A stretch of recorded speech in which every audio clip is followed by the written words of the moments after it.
Welcome to Luca is a Billionaire, where the only thing I invest in is your answers. You start by preparing the phone so always on display runs reliably.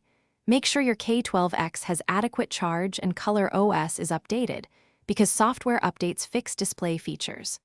Once done, unlock the device and open settings, then go directly to display and brightness.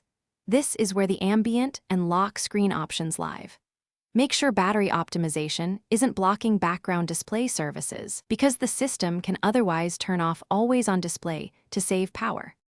You now enable and tailor Always on Display. Tap Ambient Display or Always on Display and switch it on, because this activates the feature system-wide. Next, choose a clock style and any widgets or notification icons you want visible. These choices control what shows when the screen is off.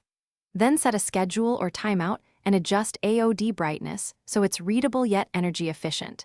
This balances usefulness with battery life, which is why those settings matter. You finish by previewing the Always on Display, locking the phone, and checking that the chosen elements appear. This confirms your configuration. If the AOD is dim, missing, or inconsistent, make sure Battery Saver is off and that display permissions aren't restricted. Those are common causes. If problems persist, restart the phone, install pending updates, or reset display settings. These steps resolve most glitches and ensure the AOD behaves as expected.